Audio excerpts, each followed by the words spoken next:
భగవతే వాసుదేవాయ. ఉపాధ్యాయుల తెలుగు వచన శ్రీరామచరిత మానస నవాహ్నిక పారాయణము. శ్రీ గురుభ్యో నమః. శ్రీ మహాగణాధిపతయే నమః. శ్రీ సీతారామాభ్యం నమః. చరితం రఘునాథస్య శతకోటి ప్రవిస్తరం ఏకైకమక్షరం పుంసాం మహాపాతకనాశనం. పరమానంద శోభితుడైనట్లు పార్వతి పుట్టుకతో పర్వతరాజు ఆనంద విలసితుడు అయ్యాడు. నారదుడు ఈ వార్త వినగానే మహోత్సాహంతో హిమవంతుని గృహమునకు వేయించేశాడు. పర్వతరాజు సతీ సమేతుడై నారదుని ఉచితాసనమున కూర్చుండబెట్టి పాదములకు మొక్కి చరణోదకమును భవనమంతటా చల్లించాడు.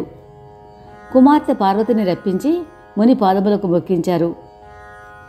తరువాత హిమవంతుడు మునివరునితోటి ఈ విధంగా అన్నాడు: మునివర, తమరు త్రికాలజ్ఞులు, సర్వజ్ఞులు, నిరాటంకముగా ముల్లోకములలోనూ సంచరిస్తూ ఉంటారు. మీకు తెలియనిది ఏమీ లేదు. తమ హృదయంలో యోచించి మా కుమార్తె బాగోగులు తెలుపు కోరుతాను. అప్పుడు నారదముని నవ్వుతూ మృదుమధుర వాక్కులతోటి నిగూఢంగా ఈ విధంగా చెప్పాడు: మీ అమ్మాయి సకల సద్గుణరాశి. ఈమె పుట్టుకతోనే వివేక సౌశీల్య సౌందర్యవతి.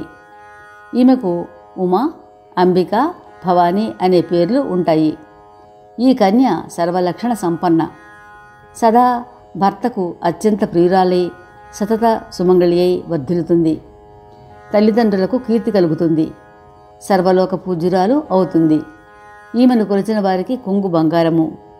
ఈమె నామమును స్మరించి లోకములోని స్త్రీజాతి అంతా పాతివ్రత్య అసిధారావృతము ఆచరిస్తారు. నీ కుమార్తె సర్వగుణ సంపన్నయే, కానీ 1-2 అవగుణములు కూడా ఉన్నాయి. అవి ఏవనగా గౌరవ గుణహీనుడు, మాతృపితృహీనుడు, విరాగి, నిస్సంకోచి, యోగి, జటాధారి, నిష్కామ హృదయుడు, దిగంబరి, అశుభ వేషధారి అయిన భర్త లభిస్తాడు. ఈమె హస్తరేఖలు ఈ విధంగా చెప్తున్నాయి. నారదముని వాక్యములు సత్యమని భావించారు పర్వతరాజు దంపతులు. తమ హృదయంలో విచారించారు. కానీ ఉమాదేవికి ఆనందమే. ఆ మాటలనే పార్వతి తన మదిలో స్థిరపరుచుకుంది. పర్వతరాజు దంపతులు నారదుని కర్తవ్యమేదో సెలవీయమని అడిగారు. నారదుడు చెప్పసాగాడు: వినుము. దేవదానవులు కానీ, నరులు నాగులు కానీ, మునులు కానీ ఏ ఒక్కరూ విధివ్రాతను మార్చలేరు. నేను చెప్పిన లక్షణములు ఉన్న వ్యక్తి పార్వతికి భర్త అవుతాడు. సందేహం లేదు. నేను చెప్పిన దోషములన్నీ శివుని యందు కలవు అని నా అనుమానము. అందుచేత పార్వతికి శంభునితో వివాహమైనట్లయితే ఆ దుర్గుణములన్నీ కూడా సుగుణములుగా మారిపోతాయి. సహజముగా శివుడు సర్వసమర్థుడు. ఆయన దేవుడు కదా. అందుచేత ఈ వివాహము అన్ని విధముల శ్రేయస్కరము. కానీ మహాదేవుని ఆరాధన చాలా కఠినము. నీ కుమారి ఆయన కొరకై తపస్సు చేసినట్లయితే త్రిపురారి రాబో కీడును బాపగలడు. లోకములో నరులు ఎంతమంది ఉన్ననో శివుడే ఈమెకు తగిన వరుడు. శివుడు వరదాత, శరణాగత రక్షకుడు, దయాసముద్రుడు, భక్తుల హృదయమును రంజింపచేయువాడు. శివుని ఆరాధన వల్ల 1,000,000 జపయోగములు చేసినప్పటికీ మనోవాంఛాఫలము సిద్ధింపదు.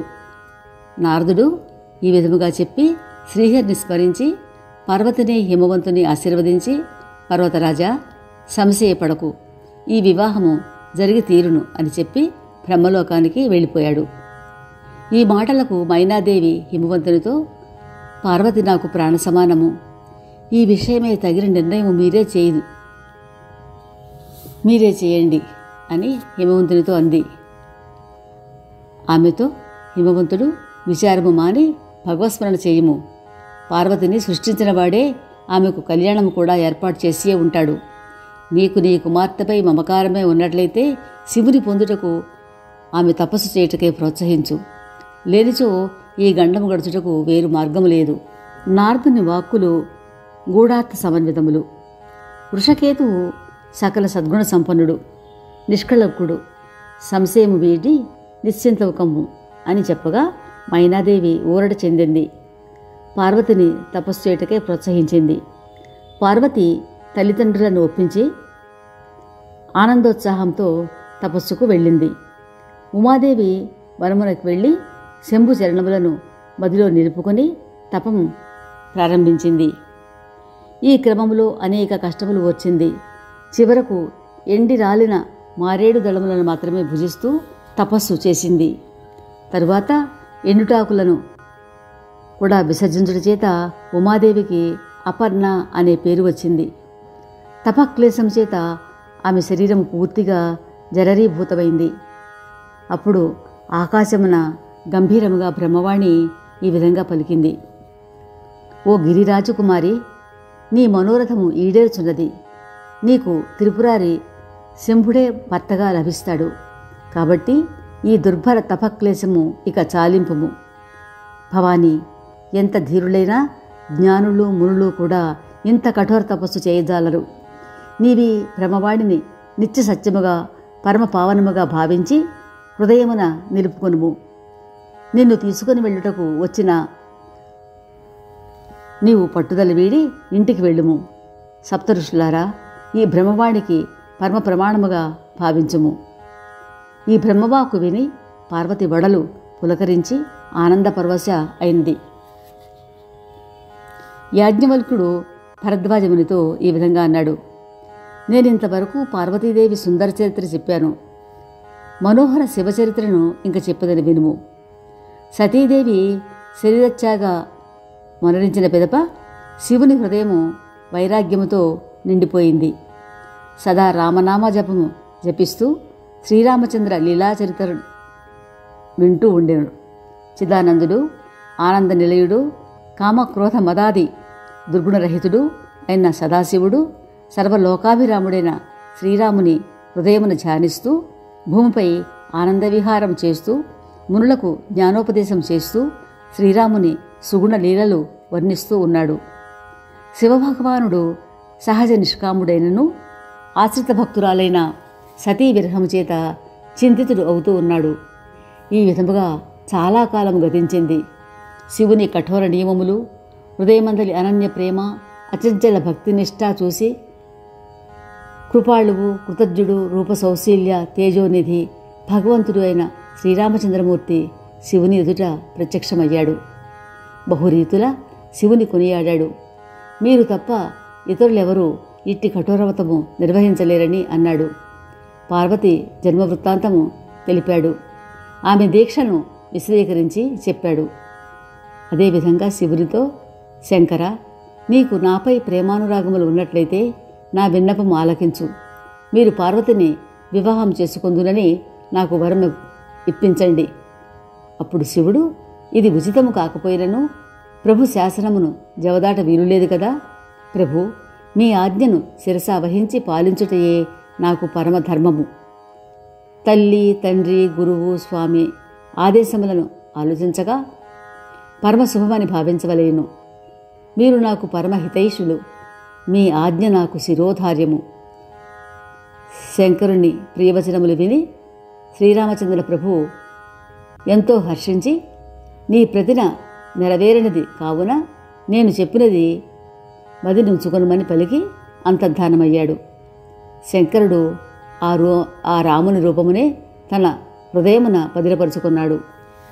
ఇంతలో సప్తఋషులు శివుని వద్దకు రాగా వారితో మధురముగా శివుడు ఈ విధముగా అన్నాడు. మీరు పార్వతి వద్దకు వెళ్ళి ఆమెకు నా పట్ల గల ప్రేమను పరీక్షించి పిమ్మట హిమవంతుని పంపి ఆమెను ఇంటికి తీసుకుని వచ్చినట్లుగా చేయుడు. వారి సంశయము తీర్చుడు. వారు ఆ ప్రకారమే పార్వతి వద్దకు వెళ్ళి పరీక్షించి వారితో ఆమె ఈ విధముగా తన నిర్ణయము చెప్పెను. వరించినచో శివుడినే, లేదా కన్యగానే ఉండిపోదును. కోటి జన్మలకైనా ఇదే నా ప్రతిన. స్వయముగా శివుడే వచ్చి శతవిధముల బోధించిన నారదోపదేశమును మాత్రము విడువను. జగన్మాత పార్వతి ఇంకను ఈ విధంగా అన్నది. నేను మీ పాదములకు మృక్కెదను. చాలా తడవైనది. ఇంకా మీ స్థలములకు దయచేయుడు. ఇది విని వారు పార్వతికి గల గాఢానురాగం చూసి ఈ విధముగా అన్నారు. జగజ్జనని భవానీ, నీకు జయము, నీకు జయమగుగాక. అమ్మా, నీవు మహామాయవు, శివుడు భగవంతుడు, ఈ జగత్తునకు మీరిద్దరూ మాతాపితలు అని పార్వతి చరణములకు మొక్కి వెళ్ళిపోయారు. ఆనందముతో వారి శరీరములు పులకరిస్తూ ఉండును.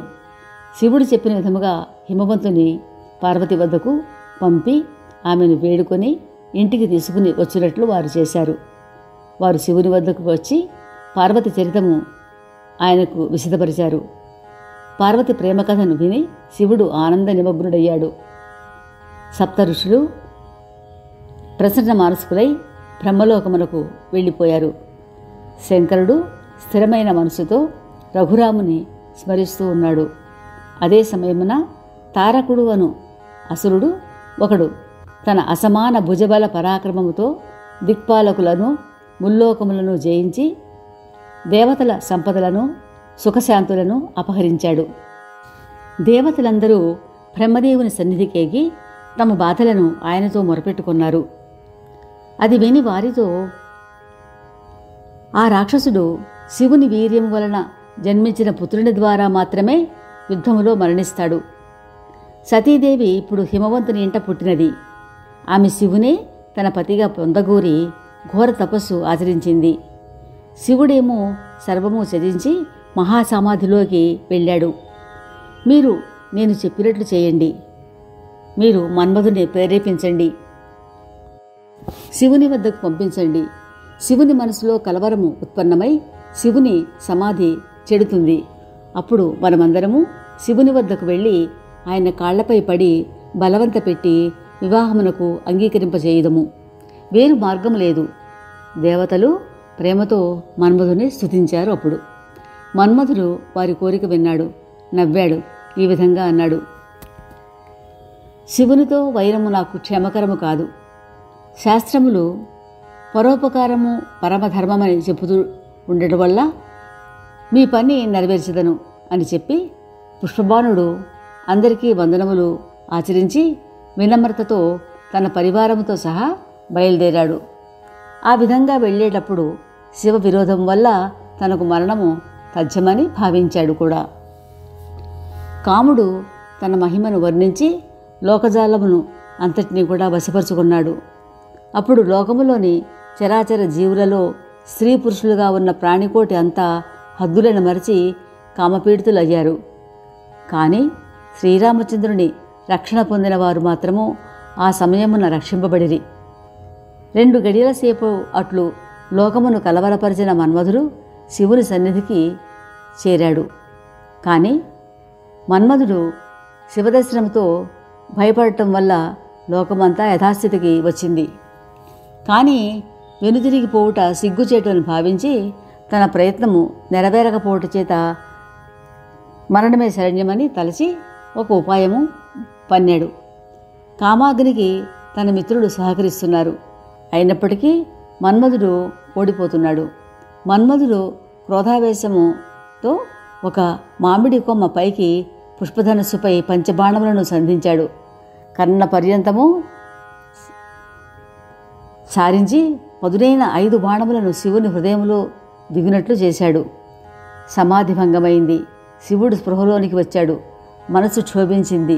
కళ్ళు తెరిచి అన్ని వైపులకు దృష్టి సారించాడు. మామిడి చిగుళ్లలో దాగిన మన్మధుని చూసి శివుడు తన 3వ కన్ను తెరిచాడు. మన్మధునిపై దృష్టి పడగానే మన్మధుడు భస్మమయ్యాడు. రతీదేవి మూర్ఛపోయింది. తెలివి వచ్చి పరిపరి విధముల రోధించింది. శంకరుని వద్దకు పోయింది.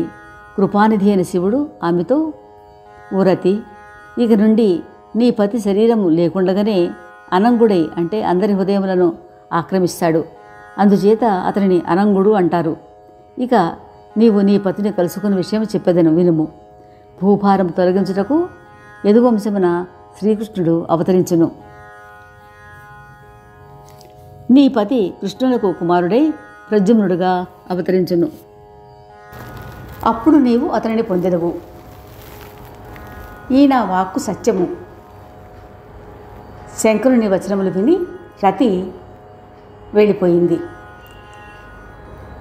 తరువాత బ్రహ్మాది దేవతలు శ్రీ మహావిష్ణువును కలిసి శివుడు ఉన్న చోటకు వెళ్ళి వేర్వేరుగా శంభుని స్తుతించారు. చంద్రశేఖరుడు ప్రసన్నుడయ్యాడు. దేవతలారా, మీరందరూ ఎందుకు దయచేశారో సెలవియ్యండి అన్నాడు. అప్పుడు బ్రహ్మదేవుడు, ప్రభు, మీరు సర్వాంతర్యామి కదా. శంకర, దేవతలందరూ తమ హృదయములో మీ వివాహ మహోత్సవమును కనులారా కాంచవలనని పరమోత్సాహంతో ఎదురుచూస్తూ ఉన్నారు. పార్వతీదేవి మీ కొరకు అపార తపము చేసినది. ఇంకా మీరు ఆమెను స్వీకరించుడు అన్నాడు. బ్రహ్మదేవుని ప్రార్థన విని శ్రీరామచంద్ర ప్రభువు చెప్పినది మదిలో తలుచుకున్నాడు. అప్పుడు శివుడు ఉల్లాసముగా అదే విధముగా జరుగుతుంది అన్నాడు. దేవతలు దుందుభులు మ్రోగించారు. దేవ సంరక్షణకు జయము జయము అని కొనియాడారు. ఇది తగిన సమయం అని సప్తఋషులు అక్కడికి వచ్చారు. బ్రహ్మదేవుడు వారిని హిమవంతుని ఇంటికి పంపించాడు. మొదట వారు పార్వతీదేవి ఉన్న చోటకి వెళ్ళి కపటముగా ఆనంద వినోదములు కలిగేటట్లుగా మాట్లాడారు. మహేశ్వరుడు మన్మథుని భస్మము చేయుట అను కారణంగా నీ ప్రతిజ్ఞ నెరవేరు అవకాశం లేనట్లుగా తోస్తూ ఉన్నదని వారు ఆమెతో చెప్పారు. రేపు ఇదే సమయానికి మన మోహనవాణి ద్వారా శివపార్వతుల కళ్యాణము మిగతా భాగం విందాము. శ్రోతలు లైక్ చేసి తమ బంధువులకు స్నేహితులకు షేర్ చేస్తారని, తమ అమూల్య అభిప్రాయములు కామెంట్ బాక్స్ ద్వారా తెలియచేస్తారని ఆశిస్తున్నాము. శ్రీరామ రక్ష సర్వజగద్రక్ష. మోహనవాణి తెలుగు పోడ్కాస్ట్ వింటున్న శ్రోతలందరికీ హృదయపూర్వక ధన్యవాదాలు. వినండి, వినిపించండి, వింటూనే ఉండండి. మోహనవాణి తెలుగు పోడ్కాస్ట్ మీరు వింటున్నారు. మోహనవాణి. మా కార్యక్రమాలు మీకు నచ్చితే ఇప్పటివరకు మా ఛానల్కి సబ్స్క్రైబ్ చేసుకోకపోతే వెంటనే ఈ క్షణమే సబ్స్క్రైబ్ చేసుకుని ఆ పక్క నుండే బెల్ బటన్ని మ్రోగించి అందరికీ షేర్ చేసి మీ విలువైన కామెంట్ను కూడా చేసి మమ్మల్ని ప్రోత్సహిస్తారని కోరుతున్నాను.